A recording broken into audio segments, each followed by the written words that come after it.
All the things.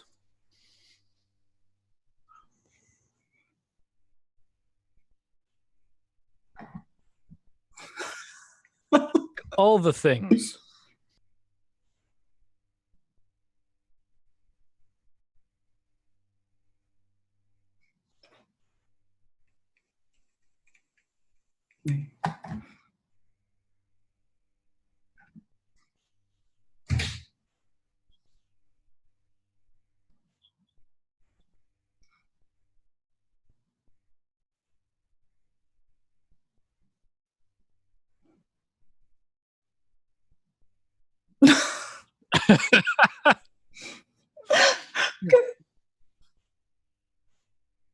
Oh no.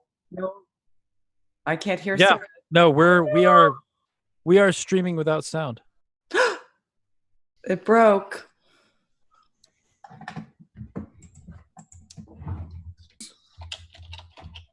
No, now we do have sound.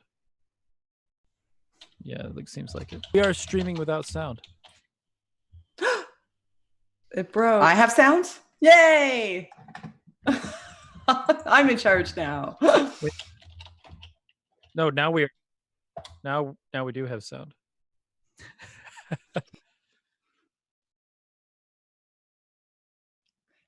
Shannon, maybe Let's it wasn't see. Yeah, me. all right. So the word is there is sound.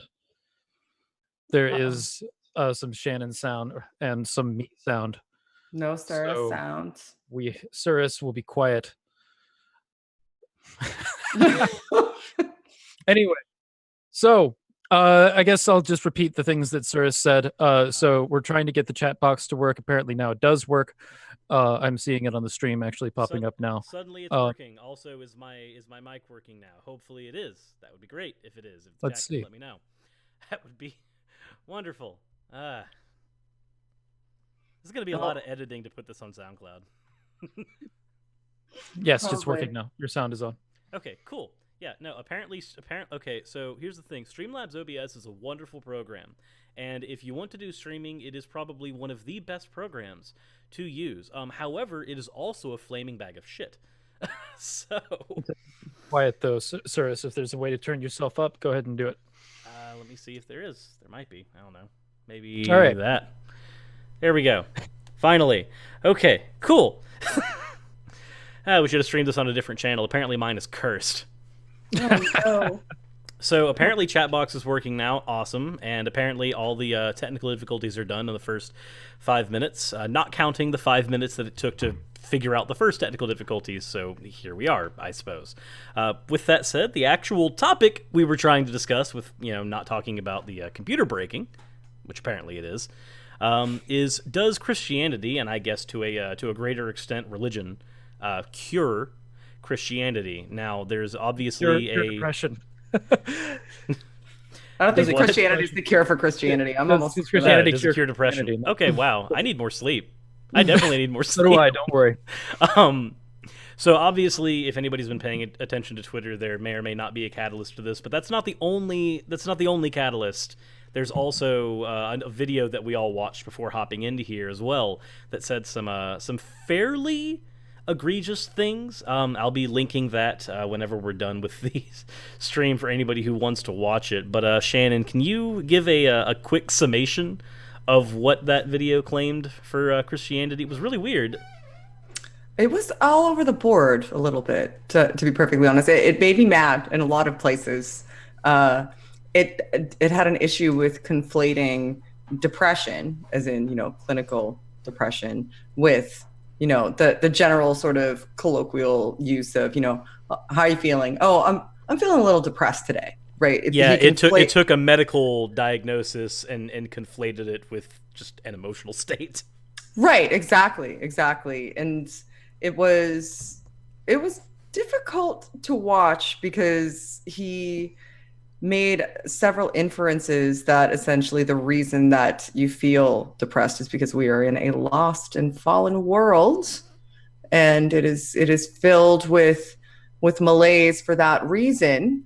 But we choose to deal with depression incorrectly because we should essentially just have trust and faith in God because there's a world after this one.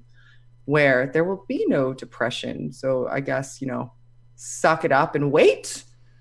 And yeah.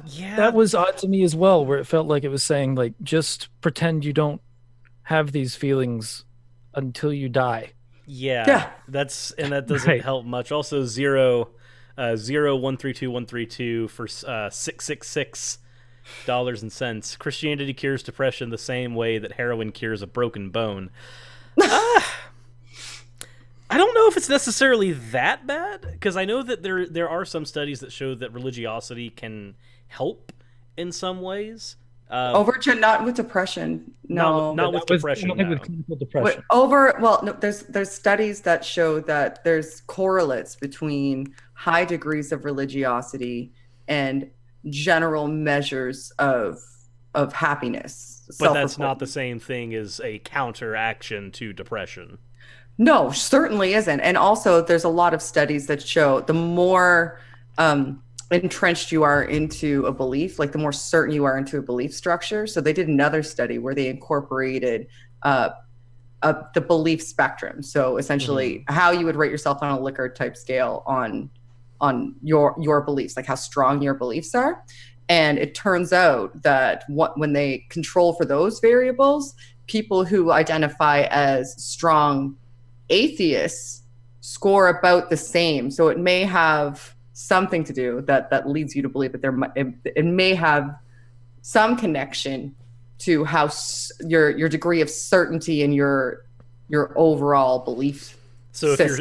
If you're incredibly certain that there is a God, or you're incredibly certain that there is not a God, they end up coming with the same emotional state on the whole then through that study, right? Well, I wouldn't necessarily say emotional state, because those are variable, but they end up reporting general levels of life satisfaction that are, probably just over a standard deviation higher than the rest. Is there any discussion as to like why that might be? There's discussion within the studies that I've read, but there's been no real follow-up aside from getting self-report. And the only real way that you can entrench these types of studies is to conduct more. And people haven't really... The issue is when people quantify atheists in these studies, or had been, they're starting to get better now. There was an entire group of religious non, and that entire group of religious non was kind of just made like amalgamous, and it wasn't differentiated in any way. So there could be somebody who, kind of goes to church every, couple of goes to church at Christmas, and they would probably put themselves as, not non-religious, but that doesn't mean that they're not religious, because they would still self-identify probably as a Christian. So there was some classification issues with a lot of the studies that they're sorting out, but I wouldn't say that there's anything strong. The strongest correlates that I've seen, and the strongest follow-up study that I've seen that kind of explains those correlates, is the one that I just explained, that showed that once you account for the variability in how entrenched you are into your belief system, that certainty seems to have an overall correlate that's pretty strong with life satisfaction.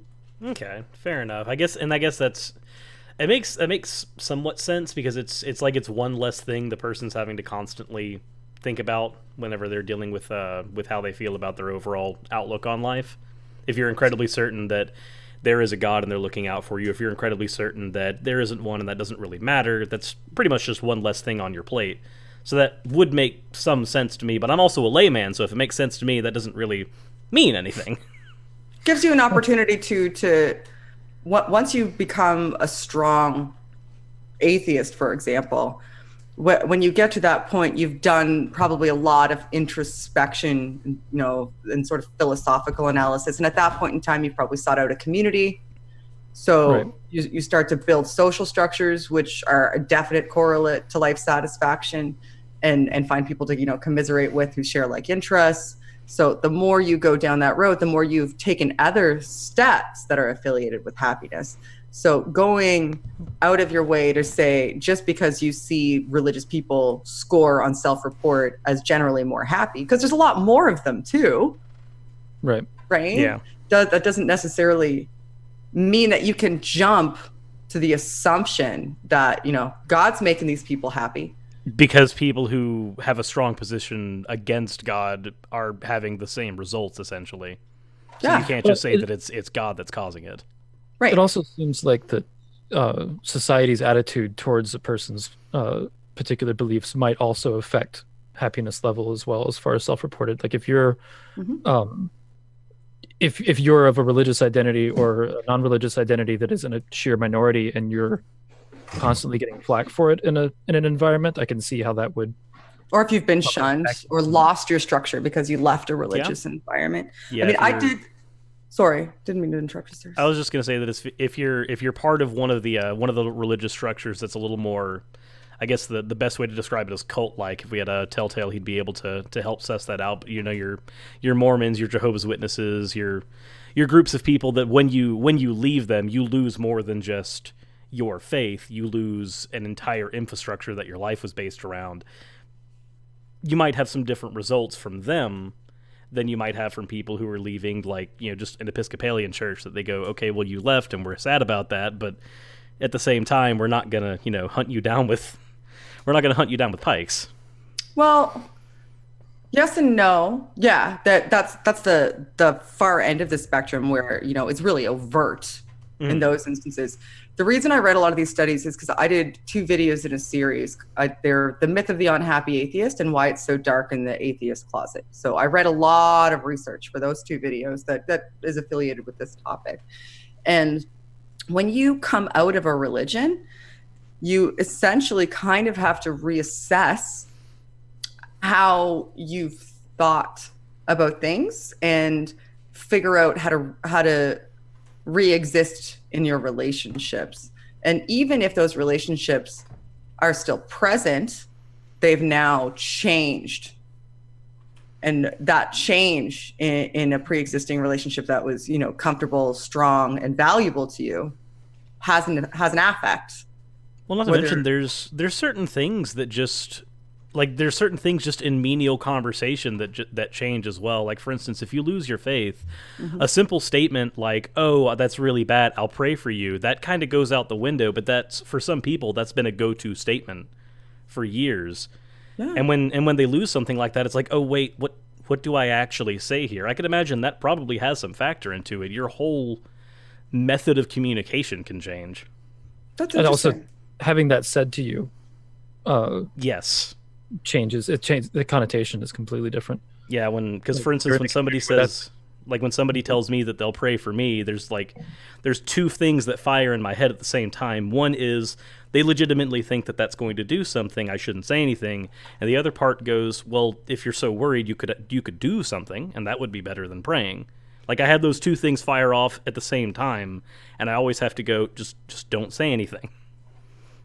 I always look at intent in those situations based on the pre-existing relationship that I have with that person.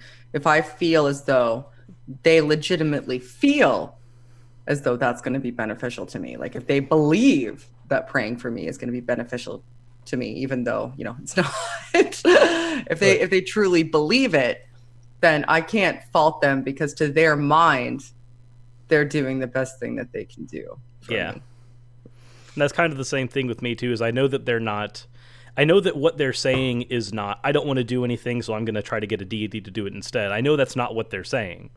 Right. So I try not to address it that way. Well, sometimes it is, but for instance, if my mom were to say that, I know that would not be her intent. If my grandma were to say that, I know that's not their intent. But for instance, if I have a friend who I've grown up with who's a young Earth creationist, and he's very, very anti everything that I do on my channel for obvious reasons. If he were to say that, then I know that the intent there might be a little more malignant. Can I walk this back a little bit? And I'd like to ask Shannon to talk a little bit about what depression is and why Christianity or religion just wouldn't be related to being able to cure it, as far as what we know about it, and what steps are what should be taken with depression, like starting with what it is and then going into the relationship. We're not talking about, I feel a little depressed today. We're talking about clinical depression. Right. Yes. So clinical depression is a neurological deficiency. So it's an imbalance or a deficiency in neurotransmitters. And the neurotransmitters that are generally involved are serotonin, predominantly. Serotonin is one of the most prominent neurotransmitters, that you have. And dopamine. Dopamine is the neural receptor that has to do with your gratification response. Serotonin, I'll simplify this. Really, really, really simplify. Really simplify.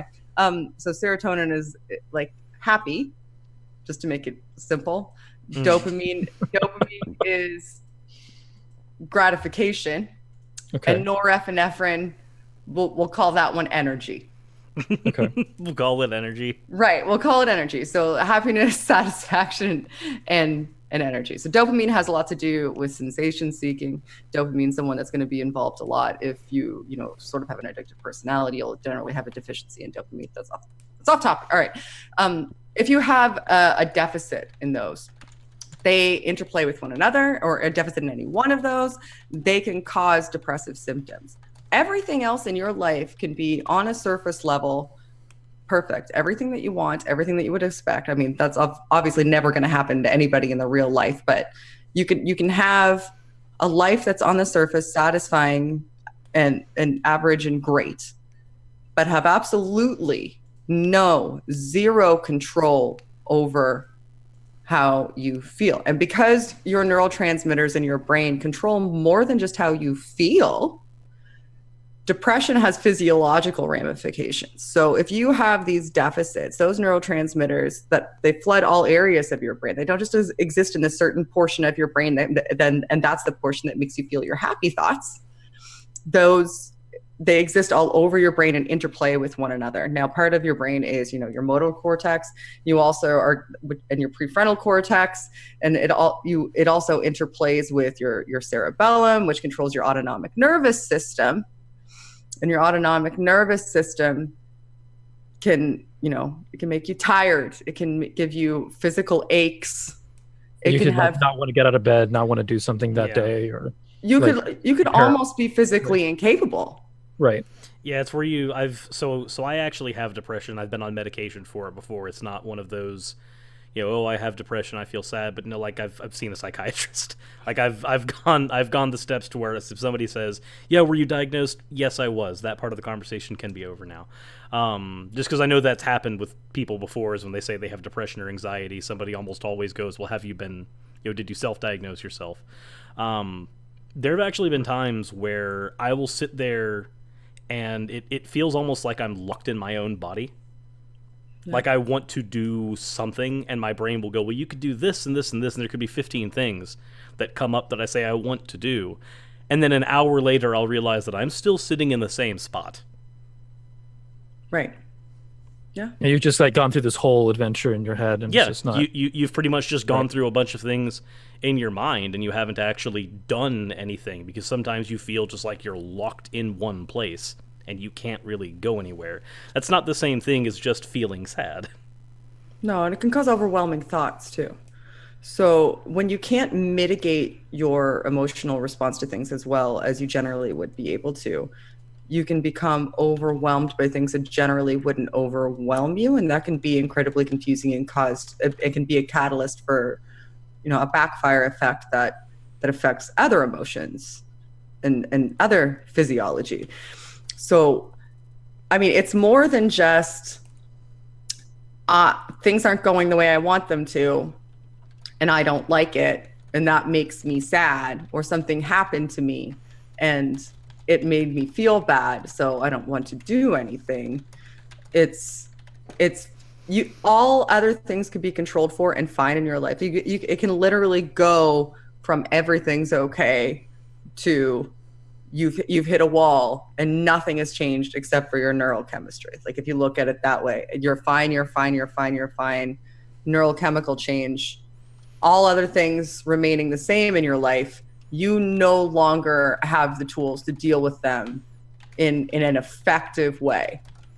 I wouldn't suggest medication right away. I definitely wouldn't suggest medication right away. The first thing that any reasonable medical professional should do is seek out therapies so that they can assess the sources of depression, because there can be deep depressive states that are situational, that are caused by traumatic events. So that's the opposite of what happened with me when I sought medical help. They had me on medication first and then sent me to a psychiatrist to regulate it after the fact.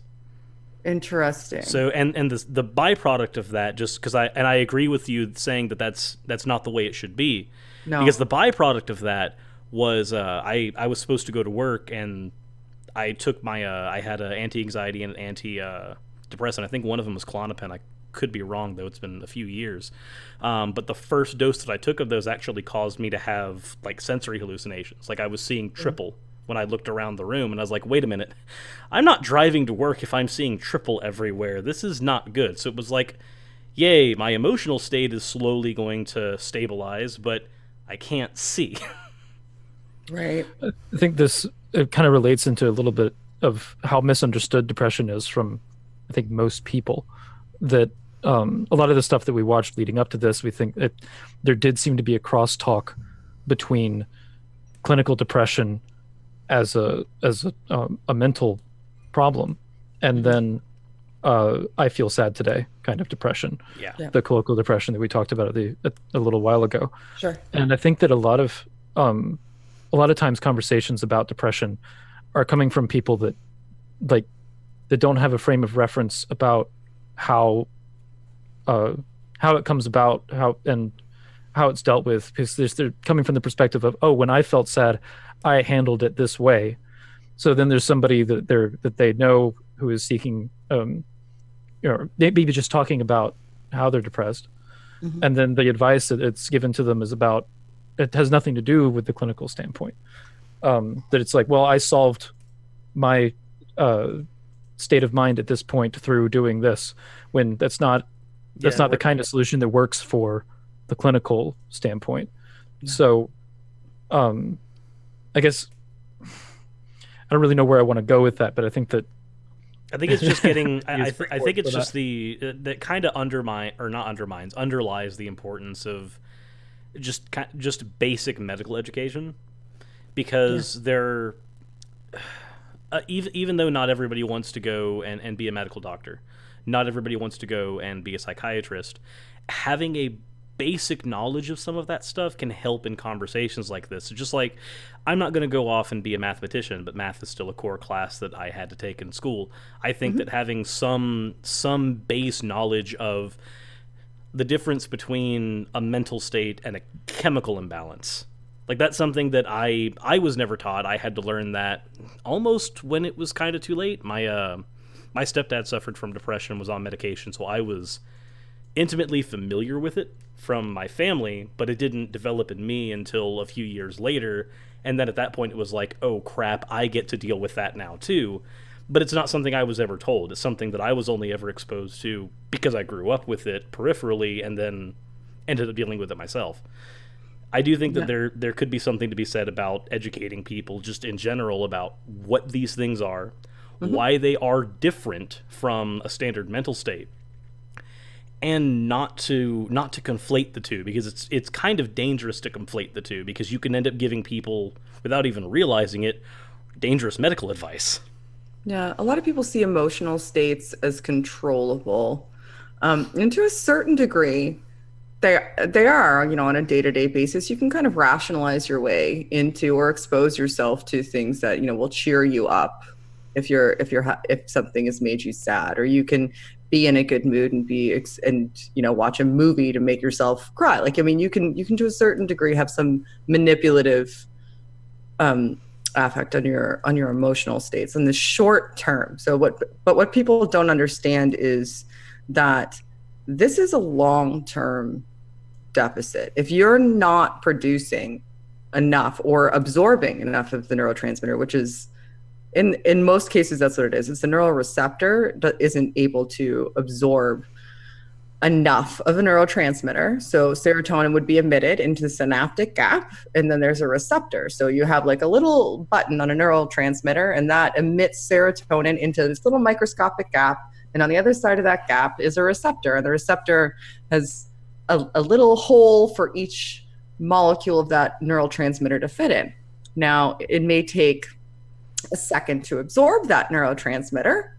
And if it takes a second, but on a normal person's brain, it takes a quarter of a second, your neurotransmitter says, oh, we're making too much of this. It's flooding the gap. We're absorbing this back up because we have reuptake, right? This almost sounds like the same process that causes things like diabetes as well, where you have the same kind of chemical process going on with insulin, where the body has a miscommunication and then goes, oh, we don't need to produce this, and then it eventually just stops. Yeah, in a lot of cases, there's many things that cause depression, but in most serotonin deficiencies, and this is why SSRIs work, a selective serotonin reuptake inhibitor stops that reuptake. So if your neurotransmitter, like if the button that's emitting the serotonin into the synaptic gap to be absorbed by the neuroreceptor is constantly taking it back up, that's when it receives the message, oh crap, we're making too much. An SSRI essentially blocks that reuptake mechanism so that the serotonin that's been emitted stays in that synaptic gap. So if your receptor is a little bit slow in absorbing, it's still got some time because there's some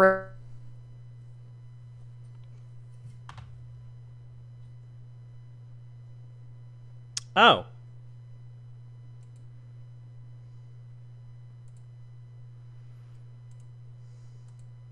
That's weird.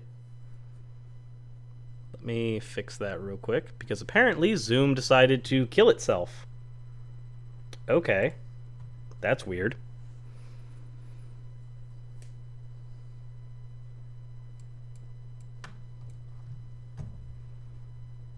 Give me just a second, guys, and I'm going to get that back online, because apparently it died.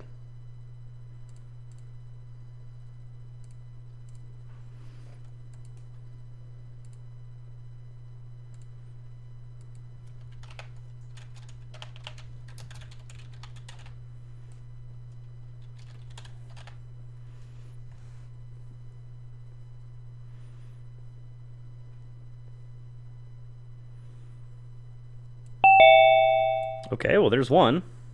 It's a nightmare. Yeah, apparently Zoom just killed itself. Zoom just said, no more stream. You're not talking anymore. Yeah, apparently. Garbage. Apparently. Okay, and also now for some reason it's not a... So apparently we have some audio, but we don't have video anymore. They can hear us, just no video. That's okay. Yeah, pretty much. Let me see what I maybe do to remedy that. Your stuff must have finished uploading to the cloud, and Zoom just decided it was done. I guess so. Zoom just kind of popped up and was like, "Hey, your free meeting has ended," and I'm like, "You didn't do that the last time I used you, Zoom. What in the world are you? What in the world is this?" Oh my gosh, maybe it tapped you out at a half an hour or something. Maybe so. I guess it's time to find a different way to do this that doesn't involve that. Oh, Zoom. As soon as Ocean can get back, we could actually continue in proper. But you were. I was talking about selective serotonin reuptake inhibitors, I think, and how they work. Okay, so I think I got to the point where we were talking about how an SSRI will block the reuptake so that more serotonin sits in the synaptic gap so that it can be absorbed by the receptor when the receptor is ready. And then ultimately your receptor realizes that there's a constant source and it becomes more able to absorb neurotransmitters as they arrive. And then you start to self-regulate, and then you can slowly wean yourself off of SSRIs because your neurotransmitter levels have regulated themselves. So if depression was simply a matter, clinical depression was simply a matter of saying to yourself, oh, I should just do things that make me happy, then those wouldn't work, right? Those wouldn't work. It wouldn't be possible for them to have any effect if you could just make a mental state, a conscious mental state change. Sometimes those drugs are needed. Sometimes they are needed. Just like, if you wouldn't stop a diabetic from taking insulin because those drugs are needed. Why would you not treat your physiology in depression just because, you know, people conflate it because they feel as though they're able to a certain degree to control their mental state somewhat. They don't understand that there are situations when you can't. Yeah. Right? They just don't get it. And that's why now I feel like I've explained the background of depression and why things like the drugs work. That's why these claims that, you know, God will cure your depression, just put your faith in God and you'll get past it, or don't worry about it, just wait it out because, you know, this is a lost and fallen world and in the next life everything will be perfect, are really, really dangerous because people aren't seeking treatment. And I'm not advocating that anybody should take an SSRI or some sort of tricyclic or a monoamine oxidase inhibitor or any sort of anti-anxiolytic just, you know, because they feel depressed. They need to go find a correct medical professional, get clinically assessed, start a therapeutic course, because that is absolutely integral in making sure that you're okay. You need to learn what's happening to you and how to deal with it. There's a component in behavioral cognitive therapy because your brain is very, very plastic that will help induce better mental states by teaching you how to, you know, do things physiologically as well, like incorporating exercise, for example, doing deep introspection, analyzing any sort of external factors that exasperate, like all of those things play into it. But it is a physiological issue. And that cannot be downplayed. Like that cannot be focused on enough for me, because people, if you're in a church and you approach a priest or a Christian counselor thinking that you have depression and you truly believe that God can solve it for you and it's severe clinical depression, no, he can't. He can't. And if somebody tells you that he can, you could start getting suicidal ideology. You could literally spend your entire life in excruciating mental and physical pain that you don't need to be in, because there's ways to fix it. There's ways to mitigate it that are proven to work and to help. I mean, there's nothing that'll make it 100% better 100% of the time, but those things are proven to at least mitigate and be beneficial. Saying, I believe in God, or I put my faith in God, is essentially, to my mind, akin to doing nothing and then just waiting to be disappointed because nothing didn't work. Well, and honestly, there's another side to that too. So if we're just talking Yahweh, for instance, you know, the God that created everybody in the Christian faith, since depression is physiological, it is something that manifests within, not within the mind, but within the brain. This is something that is a physical part of you, which means that if you are a Christian, you would have to accept that God made you with depression, because it is a part of your body. It is no less separable from you than your arm. You could separate your arm, but you'd be a little less functional. Anemia is a good analogy because it's an iron deficiency in your blood, like that you just have to accept that God made you with anemia. The only thing is, anemia doesn't have any sort of affect on your mental state. It's still a deficiency that you were born with. The only difference is that it's affecting your iron levels as opposed to how you view the world. It seems akin to the Christian Scientist position of when it comes to like more recognizably physical medical treatments. Right. Where if somebody has like a serious burn or something like that, or they need a blood transfusion, famously, oftentimes they'll say, well, no, if they are intended to live, then God will let them live. And it seems with depression, often the response is akin to, well, if you're meant to live without depression, well, then God will fix it for you. Or is testing you. Something about it. Right. And that don't do anything about it attitude, because of religious outlook, is something that I find to be incredibly frustrating and immoral. Yeah. It's essentially the same. It's the same thing with maybe a little less maliciousness behind it. It's just faith healing.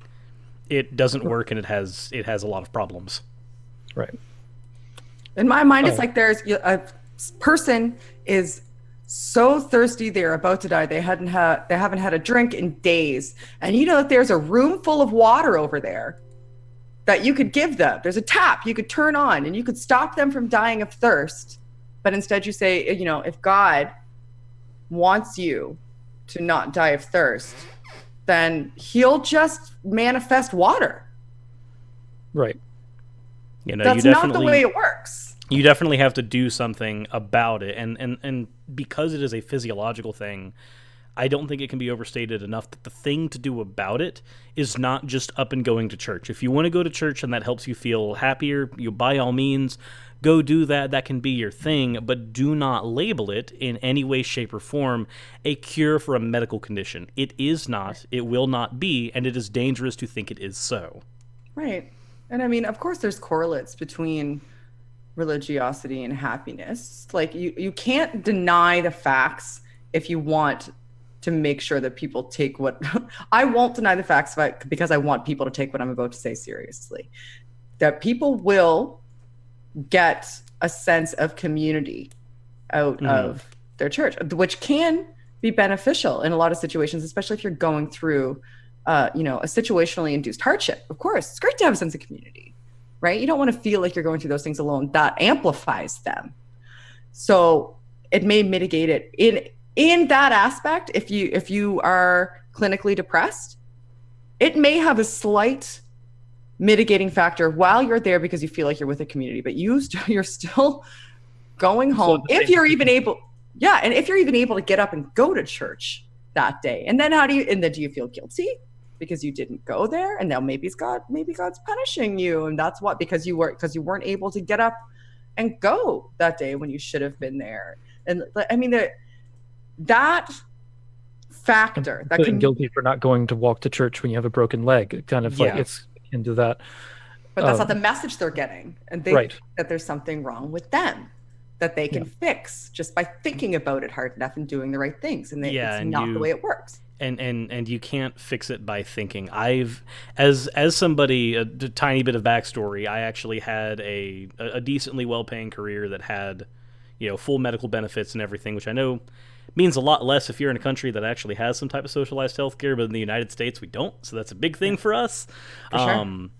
So I was actually able to afford healthcare and everything for depression, but my depression and anxiety ultimately ended up ending the career that I had because there's a certain aspect of it caused me to go to other places, not just my own home store.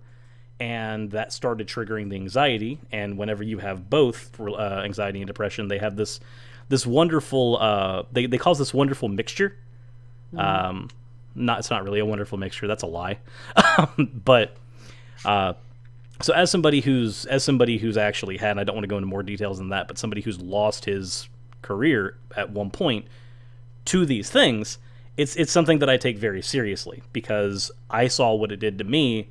I know for a fact what it can do to anybody else. It's not a very fun. It's not a very fun scenario. Side note though, Iron Charitier in the chat said to ask Shannon Q why his doctor prescribed Wellbutrin for a no smoking aid. Isn't that an antidepressant?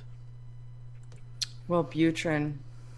I don't know Wellbutrin off the top of my head, but I can tell you if it's something that will help you regulate dopamine, the reason that he may have diagnosed that, same with Zyban, is because it can help lower your sensation-seeking desires. So a lot of things that have addictive properties act on dopamine. If they cause a deficiency in dopamine, then you want it and you need it. Like people like to feel, content and happy. So if it can help to regulate that, it can mitigate. But that's just me speculating, because I have no idea what neurotransmitter. I would have to look it up to find out what neurotransmitter it acts on, and I could give you a better answer then. But so sorry, that's not the best answer, but that's a potential answer. It's an answer. I would look up what neurotransmitter it acts on, to find out. There could also be other mitigating factors in your phenomenology, like in your case history, that your doctor may be aware of that may have made that a good choice. I mean, I don't know a lot about the American medical system, so we do things a little bit. Mess. It's bunk. It's bunk, and sadly enough, we actually have some pretty strong apologetics as to why it is the best medical system in the world, even though we rank 37th in the world. What? The best medical system in the world? We get that. Yeah. We get that a lot. We have people that say that the American medical system is the best system you can be under because it's the most competitive system. But why does that make it the best? I guess I don't know. It's used because apparently being a more competitive system means that innovations happen more often, but my problem is that yes, more innovations do happen in the more competitive systems, but then you also have people who are just, dying because of the technology that is there. What do you mean by innovation? The defense that I've heard is that and I haven't seen the data on this, maybe you can correct it, but the idea is that a lot of technology regarding medical research comes out of America because of the system that we have regarding competition. But I don't know that to be the case. I haven't seen the research or the statistics in order to back up that claim. But that's one that I hear very often, is that a lot of the innovations that other countries are using come from here. That may be a case to a certain degree, but if your people don't even have access to those innovations, then what's the use of the innovation? I mean, our medical system isn't. It exists as a business to benefit. It's creating technology, but it's not curing people, or treating people. So why? It's not doing the thing that medical science is supposed to do. Right. I have multiple sclerosis, and I am followed by a team of medical professionals that hound me for free because I'm bad at going to a place. That's not the case.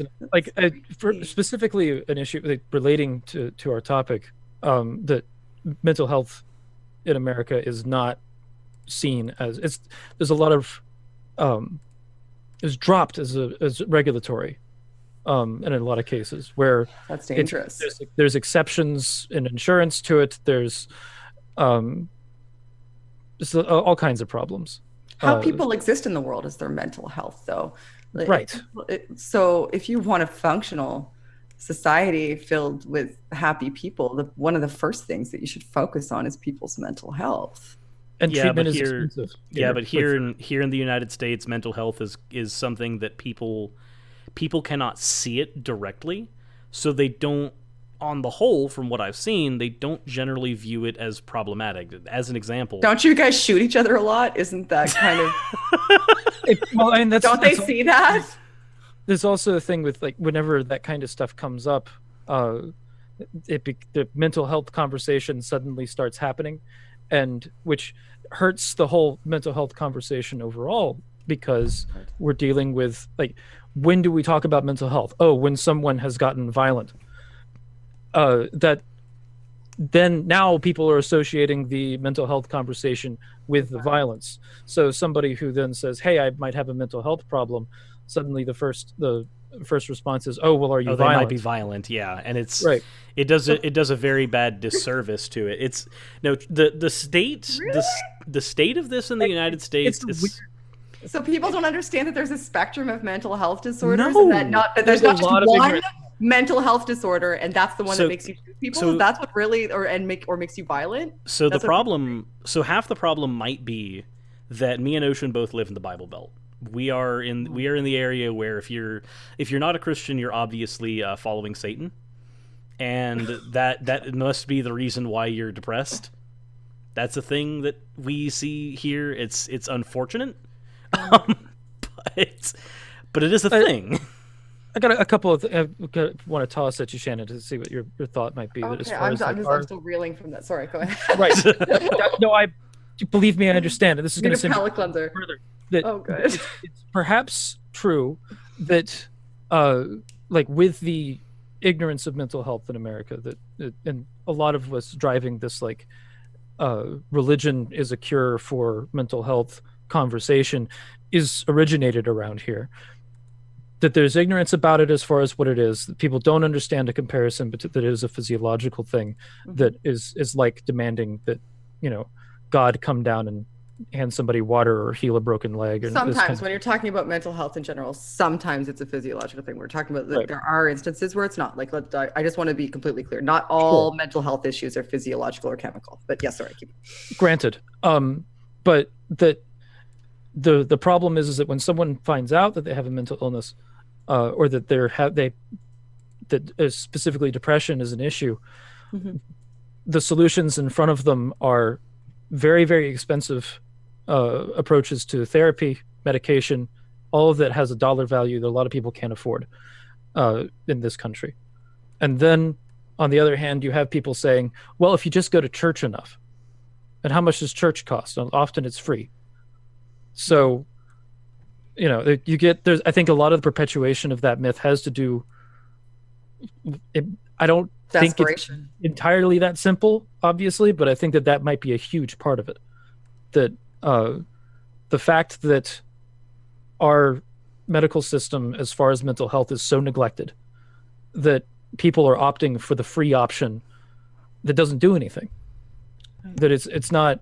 It does some things, like you get community, for example, which can be therapeutic, but that's not going to be identifying all the complexities that you've been outlining throughout this. It's not going to be like, then it won't treat them. Right. It may have the artifice of temporarily treating them in a moment, and it has no long-term effects. Right. And if community is the thing that's doing it, then, you know, going further and saying that this specific religion is going to be the thing that helps is even more wild. But, you know, I think that a lot of it has to do with that monetary thing. Go ahead. Yeah, that's just a shame. Like, so if somebody, religious or otherwise, identifies as having a severe mental health disorder, like one where they fear that they may self-harm or harm themselves, like if it's that dramatic, and not all of them are, and that is the rare outlier, right? What's their course of action? They don't really have one. That's the there's some charitable organizations. There's some so you'd have to research yourself when you're in a. It's really hard to figure. And then on top of that, you're trying to find out all this information. Like it's a difficult search, and you're trying to find it while dealing with a mental illness, specifically one like depression that debilitates you as far as like motivation. So, and then you turn to a church trap, right? And you're told what's readily available down the street. And you can be told a myriad of things. And that's the thing, that because there's disparate messages too. Like we watched a couple of different videos, and there's people that will say that it'll cure depression. And then there are people that will say it's your fault for being depressed because God's given you everything. Like you're a sinner essentially, and that's why you're depressed. So fuck. Okay. Yeah, that's one of the worst ones that you hear. Reeling, Shannon. So, I'm not gonna lie. It's also an issue when you have workplaces that don't understand how mental illness works. So even if you provide documentation, it doesn't really matter. Like you're having an anxiety attack, and you can't honestly function, so you're having to call and say, "Hey, I'm going to be late because of this." Situation that I've actually been in, and the exact response that I was given by my boss was, "Well, what are you anxious about?" And I'm just sitting there like, that's not how it works. Read a fucking book. Like that's. But you see how people in their ignorance want to go, well, okay, well, how can we solve it as far as like in a productive manner? How, like, does it have to do with like the first thought is going to be, well, is something causing it that is controllable? Yeah. Like, what can we do? That might Right. be somebody's way to try and help. Right. Because people don't know. Like, at least in that instance, that person may, I mean, I don't know your relationship, may have been trying. They might. I fully believe that they were trying. I have no reason to believe that they weren't. But it is an unfortunate side effect of that level of ignorance that we deal with when it comes to, what constitutes mental illness and what do you do about it. Is when that is the response that somebody has, even though they're trying to be helpful, it still causes. I wouldn't necessarily say it's causing undue harm, but it's certainly not doing anything to actually help, even if the intent to help is there. Wow, that's crazy. See, like around here, we have in a lot of the offices in maybe you guys should move to Canada. We tend to have like, sort of in decent offices. We have places in schools that have like decompression rooms, like a place where you can go if you need to if you become overwhelmed, to just decompress. And to mitigate people that are on the spectrum as well, there's rooms with pressure blankets. I'm not sure if you're familiar with what a pressure blanket is, but a pressure blanket, if you're autistic, you have a lot of the time you have sensory issues. Yeah, exactly. You have a lot of sensory input issues, and those sensory input issues can add to that overwhelming feeling that you have. If you're feeling overwhelming feelings and you're also all of your senses are essentially on fire at the same time, those compression blankets can help to dampen that. Yeah, see that entire idea. It's an idea that hearing it, I'm going, yeah, that sounds like that would be a wonderful idea. But that entire idea, listening to it, I'm also feeling how alien that idea is to the United States. But I mean, if you're an employer and you think to yourself, okay, well, this person's a really effective worker, but they have a health issue essentially. If I can give them space to just go periodically if they need it for 20 minutes, just to make sure that they're not overwhelmed, so that they can come back when they're ready on their own time to work. If I can trust them and build a relationship with them, and that they can use that as part of their lunch if that's built into their schedule, or they can make up time elsewhere, or they can finish a project faster, or whatever, we can work together. You'd want to keep and retain that employee that you trained from an HR perspective, because it's a lot more expensive to hire a new employee and start them from go, even from a pragmatic sense. And also, if you create that culture, that environment, then people are going to be attracted. Good people are going to be attracted to working for you, because they know that you create an environment that is, safe and accommodating to a multitude of people who work in different ways. So I don't understand why that's so foreign. I mean, it's got pragmatic components.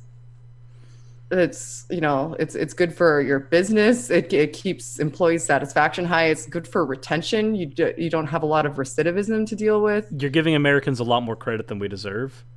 Maybe we should move to Canada. Yeah, like honestly, I'm agreeing with you that these are things, they're useful measures. The problem is that the majority of Americans and American employers are going to. So, for one thing, there's an entirely bastardized conversation here, where when you say that, you will actually find people in America, and I've talked with them before, who will go, "What are you talking about? Frickin' safe spaces? Who the hell needs those?" That's safe space. That is what a go-to is going to be.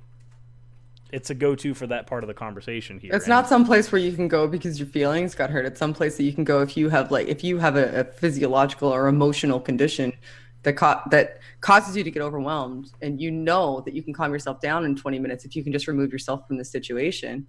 Yeah, but that's called nuance, and that's scary for Americans. But I mean, it's practical and it's pragmatic. Like if you have those spaces, rather than staying on the floor and exploding like that. I want to bring up something.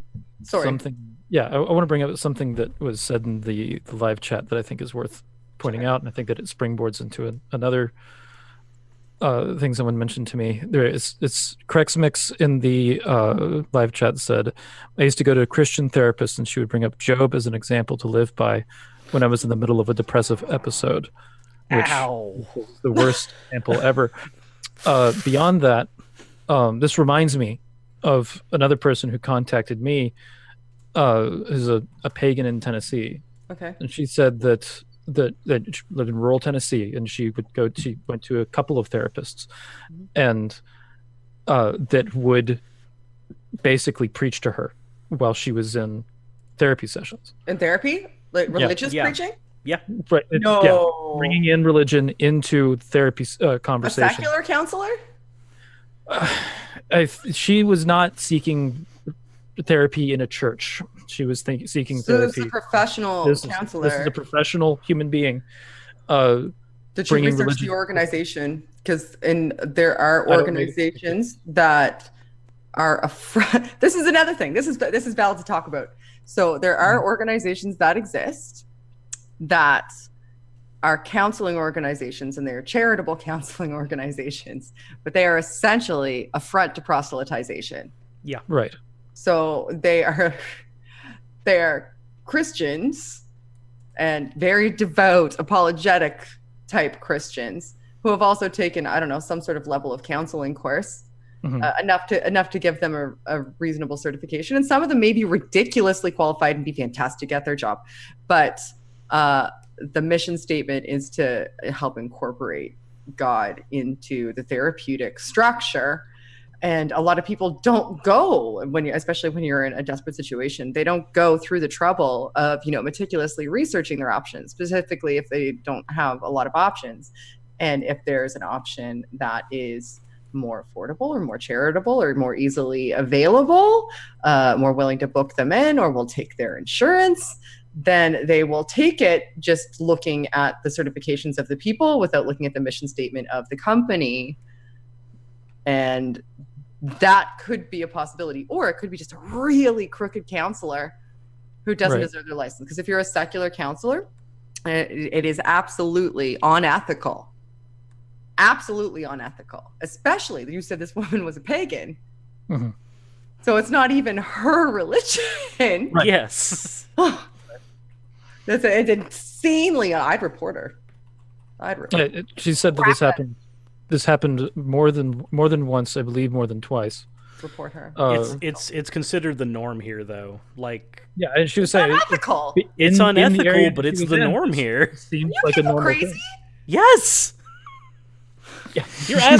You're asking if the United States is crazy, but look at our president. Listen to what I'm telling you. Yes. So, like, Shannon is reeling this entire podcast, I swear. Yes. So this was her experience going to multiple therapists, and because she had contacted me relating a certain amount of depressive states issues, and my advice was, find a therapist, talk to a professional about this. Because it may not stuff. be depression. It's like, right? this is the route that I've gone, and I get proselytized to. And this is just an element of being in the rural South, that what's available tends to be a front for religious outreach. Yeah, that is how things function here. Or it's a small community, and the counselor within that community is just, that's just perceived as normal because people are just expected to be that. I'll be honest. It becomes either deal with that or find some, get a prohibitively expensive therapist that's several miles away, sometimes an hour and a half. It's inaccessible. Yeah. Right. So it becomes, again, more prohibitive, and then you're dealing with somebody that might, again, have motivation issues, and then you want to drive an hour and a half to get the therapy session every time. It's more than a little backwards. Sorry, my little guy just woke up. 1 sec. Got it. Perfectly fine. We can carry for a second. But yeah, no, it's and I think poor Shannon. I feel like we're throwing a lot at her today. I know, right? And the weird thing is, the worst part about it is that these things seem completely normal based on where we are. To us, this is just kind of just how this area is, and yet and yet it's wrong on so many levels. But that's how we are. It's unfortunate. This is housekeeping, I guess, for a second. Do you see that little timer that says remaining meeting time 9 minutes and 5 seconds? Are we going to get booted again? Oh, dear Lord. That explains everything. Is there a setting that we can do in order to prevent this from happening again? I don't think there is. Oh, dear. Oh, hold on. It says that we've removed the 40-minute... Aha! There we go. Got it. There we go. Cool. Got it. All right. They removed the 40-minute limit from us, is what it was. But I have to actually click something to remove the limit manually because reasons. Oh. Well, there we go. But so... Yeah, well, I guess we are throwing a lot at Shannon today. It's... But you know what? Unfortunately, that's the state of mental health and how it's viewed here. I guess I'm frustrated that the conversation about mental health and a lot of other like just mental health generally, honestly, seems to be so much more elevated in countries that are not this one. And then our news cycle and discussion seems to be so like circular within our country that we don't understand the disconnect with other countries on this issue. Yeah, because like just the idea of having a space that somebody can go to decompress for a little bit, that would be a wonderful thing. But I've never worked in a single job that functionally had one of those anywhere here, and that's in 2 different states. I've never seen that. The closest you have to that is like the employee break room, but the break room always has people in it everywhere that I've ever gone to, so it doesn't functionally serve that purpose. Right. Like there's no designated area for, hey, this person has a mental health issue, they're having a sensory overload, can you send them there so they can kind of decompress a little bit. It's just not a thing here. There might be some places where it is, but on the whole, it's almost unheard of to me. Blarg. Don't you just love the United States of America? I love my country and everything, but sometimes, damn, dude, like this particular issue is kind of like, I think, as you know, a hot spot for me. There are, people close to me that have, specifically depression, and then there's a handful of other things as well, and the ignorance around it is astounding. And more often than not, I hear the story of, I didn't even know that I had an issue. Yeah. Nobody knew I had an issue. I, that thought that this was just how people felt. Then they realized that that's not... clinical depression. Yeah, that's not how everybody is. That's not the way it's... I guess I don't like wording it this way, but that's not the way it's supposed to be. Yeah.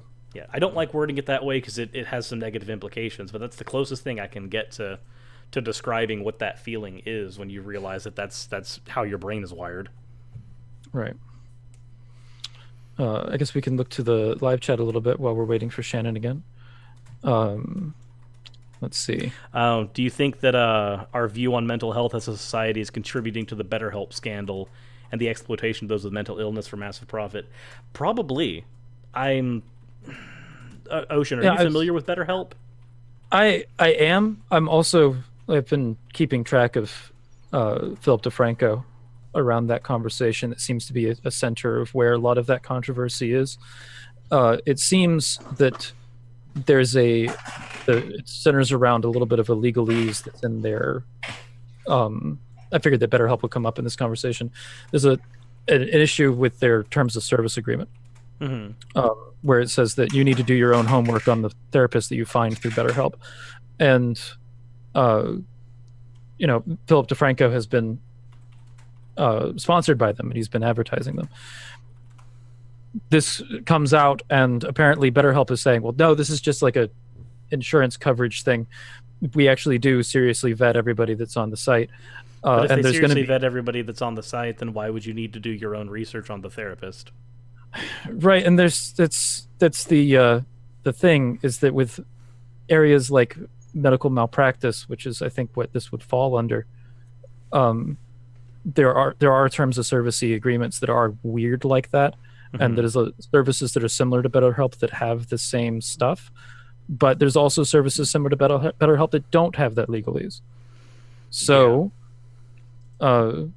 it's like rightfully has become a controversy, and I think that with most things, I think that that particular issue will fall prey to being oversimplified, that BetterHelp is a scam, when I think really part of the issue is that companies are allowed to put things like this in their terms of service, that if they were a scam, they could pin it on you if you got screwed over. Yes. So, though I wouldn't go as far to say that BetterHelp is a scam, but I would say that much like with any other person trying to help with mental illness and not doing a very good job of it, probably just don't, like, one of those kind of vote with your dollars kind of things. Just don't go through them. In case anybody hasn't heard of this, as far as like what the Philip DeFranco thing is on it, he's going to be going to BetterHelp with another journalist to. There's a verified large YouTuber, Philip DeFranco. That's what we're talking about. The controversy of he's actually getting dragged under the bus because BetterHelp is being involved in a huge thing right now. Well, they're not scamming. People are claiming that they're scamming because the way that their terms of service was worded was that they're starting, like, when they started their business, they started it with the terms of service being, we verify them, but we ask you to verify them as well. Only verify the people you want to speak to and only speak to the people that you have verified. But they worded it very, very badly, and they're actually not contradicting, but they're actually like backpedaling. I would the terms of service. I would suggest listening to the audio because Ocean had just brought that up. Yeah, I'm clarifying the entire shenanigan because Philip DeFranco is actually going to put out an entire like video saga going with them. He's going to be going there with another journalist, and put everything back out in the light. Mm-hmm. So even though he's suspended their sponsorship for the time being. He's also suspended their sponsorship for the time being, though, because he wants to figure out where it is. My personal thought process is that they're not a scam, but they're certainly not a place I would suggest anybody go. Shannon, are you familiar with the BetterHelp thing that's been going on? Do you have any thoughts? No, on I came back mid-conversation and then I heard there's a lot of conversations. Yeah. Well, let's reel it back in a little bit. Okay. So, anywho, we've picked up a couple of topics because we're talking about how mental health attitude in America might have contributed to the BetterHelp controversy, and then also the just the ignorance around the topic. One of the things that I meant was that, like, this is a issue that's pretty close to me because there's people that I know that have depression that relate to me on their journey of finding out that they had depression, as they didn't even realize that they had depression in the first place. Right. And that there's a lot of times there's also a religious component where they had a religious narrative that was what they blamed these feelings on, and they had no idea that there was an issue, and they thought that this is just how people felt. So also they just felt like that's the way that everybody feels. Right, that this is just like part of Christianity. The guilt. But it gets so extreme. Sadness. Right. And intense feelings. Wow. Yeah, here's the thing though.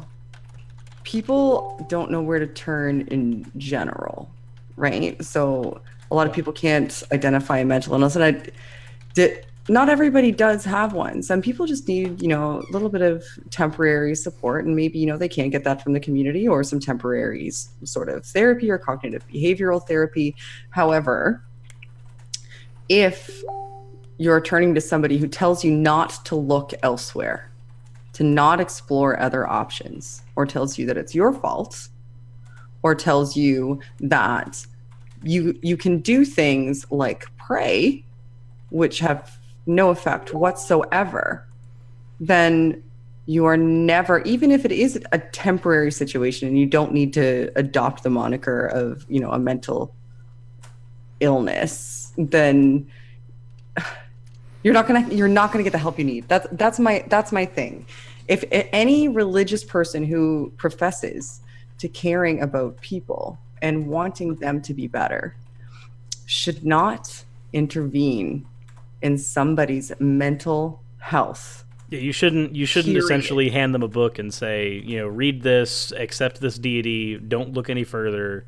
This will fix everything, we guarantee it. And that's unfortunately, it's and given that we are in the age of the internet, it's very easy to go onto YouTube and search, because when I searched this before we went onto the stream, there's several sermons from a lot of different pastors, and at some point I might do a video just going over their sermons, because why the hell not at this point, where they're essentially giving mental health advice from the pulpit. And I don't know how I feel about that. I know that it's negative, but I can't really gauge what level of negative emotion that gives me. Well, if you're in a position, nobody should masquerade as a mental health professional. But if you're in a position of authority, where you're in a position where people trust you with, in this instance, their soul, their eternity, their life, their outlook on everything, and you are masquerading as a mental health professional in any capacity, you run the risk of doing irreconcilable, irreparable, and potentially life-threatening damage to somebody who could get help, and you're stopping them. And that is immoral, and it is irresponsible, and it is reprehensible. Also, I'd like to address that JMD Apologetics has said that I think this is just a straw man of classical Christian theology on the topic, unless you're just responding to those who make these claims. First of all, Christian theology says nothing about clinical depression. I'm sorry, there's not an ounce of medical claim in Christian theology about depression. And if you think that there is, you've already got a spot reserved for one of these podcasts. If you'd like that to be your topic, then by all means, but I don't want that to be the hill you die on. Yeah, if he's going to come in and profess to... there is no canon regarding clinical depression or... What is depression in general, JMD? Because we're talking about a very specific thing, which is clinical depression. Right. What is your definition of depression in general? And we're also talking about, and it's not just Christians that do this. I think this is pan-religious.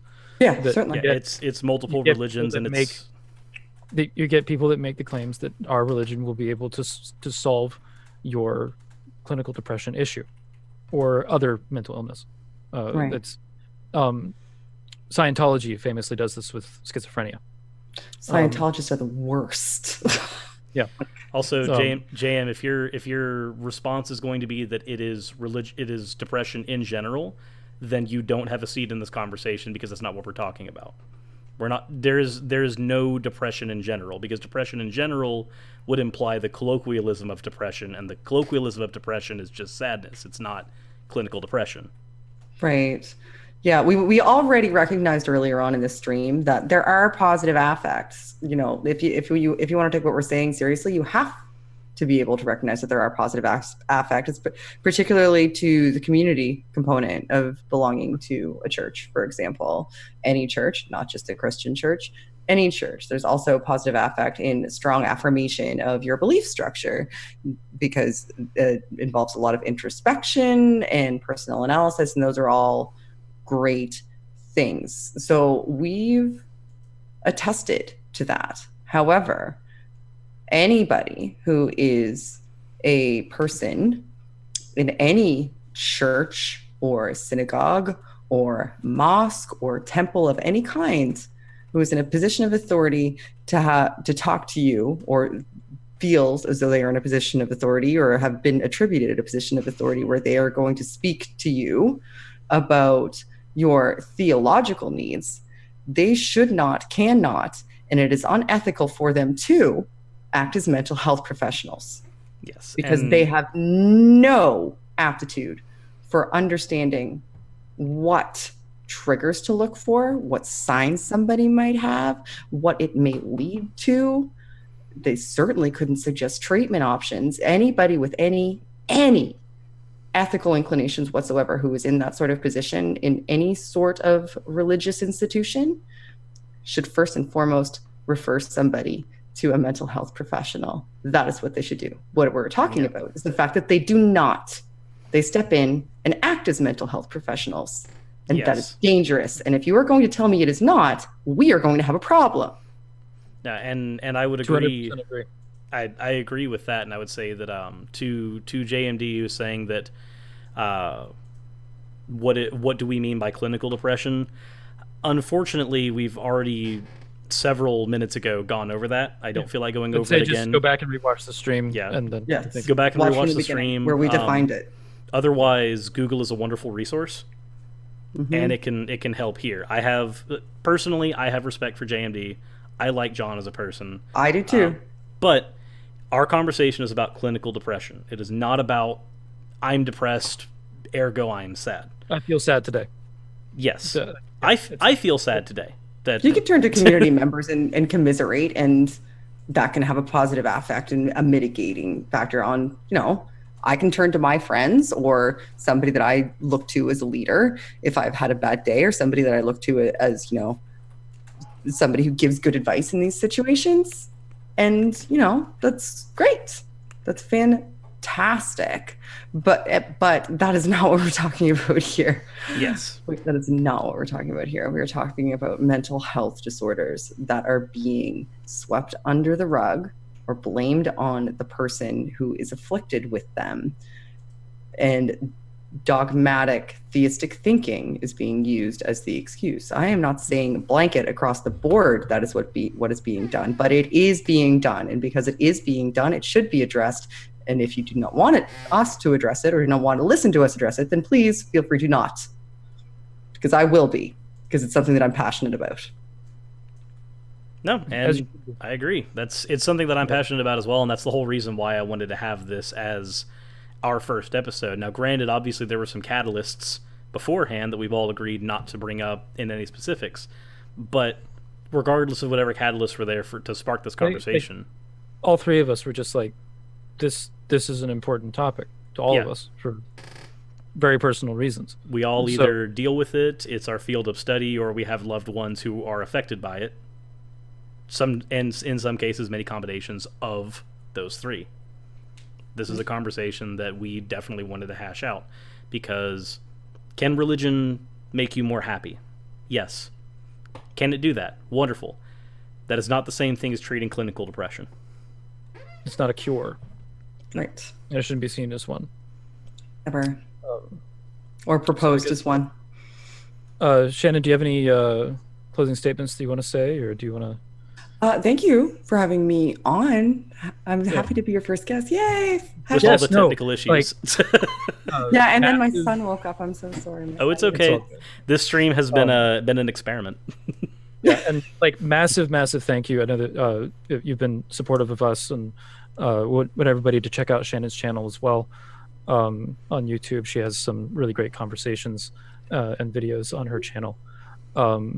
It's really appreciate you coming out and being our first guest and sharing your expertise. If I could offer a specific thing to watch on her channel, it would be the Reformed Christian Apologist Godless Engineer debate. Oh, it's pretty good, eh? That was a great debate, actually. It was a good debate. Oh, and my channel's I'm bad at promoting myself. I don't even know how I have 5,000 subscribers. Yeah, you were making the comment before we got in. You're like, "Wait, sirs, how do I have more subscribers?" And you're like, "Well, I ask myself that question every day." I don't. It's okay must though. Just be so much better than I thought I was. I'm a coward. I'm a coward who hides behind a cartoon avatar, and I never show my face. That's why. Oh, mine's all my face all the time. I'm like, everybody has to look at my face. Sorry, guys, you got to look at my face if you go to my channel. Oh, and it's called Shannon Q. I didn't yet. That's what it's called. I don't know if there's a link in the description. Maybe there will. There's a link in the description for you. Brent said, "Thanks for reading out all the super chats, seeing how the box is still broken." Well, ideally, I would be reading out the super chats even if the box wasn't broken. I just want both of those things to work. But at this point, with how borked the stream has been, I just want things to work in whatever capacity they can. If you look at the live feed, I have all of us scrunched in the place that Shannon had all to herself in the beginning, because the We are all boxes, Shannon now. the boxes in the bottom that were the place for me and Ocean, and then the big box at the top is supposed to be the guest space. It started out looking so pretty. It started out looking great, and then it. Right now, Yeah, we're all the just best part crammed was here. when no one could hear Cirrus. That was the best part. So I was just sitting there like going, "Hey, right." That was my favorite. So, and thank you, our lovely audience as well. Thank you for bearing with us through our baby steps forward, where we try and figure out how to do this consistently. I don't know how to YouTube. Please teach. Right, we're figuring this out, and we appreciate you guys coming out and supporting us. We've had we wound up getting our episode 0. We had 35 or so concurrent viewers, and with this episode, we've had around 60-70 concurrent viewers, and this is episode 1. So, as we have like you guys to owe for that. Thanks for coming out and seeing us. Yep, See them more. And and ideally, we should be able to get this on other platforms as well when I'm able to actually edit down the audio. This is going to be a more edit-heavy video because there's obviously portions of it that just don't There's work. the time that all of us were gone. We should just get rid of that. Mage Grey Wolf says, not being able to hear Cirrus, I can see how that's an improvement. Wow. That's my favorite part. You got called out. Great. All right. Well, thank you guys all for coming out. Thanks again, Shannon, for hopping in. Thanks, Ocean, for being here and not having to deal with all the technical problems that I'm dealing with. You get to just sit here and be a talking head. I get to click links when they show up in my Twitter message. That's how I co-host Heathen Hour. And Snarky says, leave the poor guy alone. He doesn't have feet. It's true. It's creepy. All right. Well, thank you guys very much for coming out, and hopefully you guys will be here for the next one, which we have not decided the topic on because we're good at this. Yep. So see y'all later.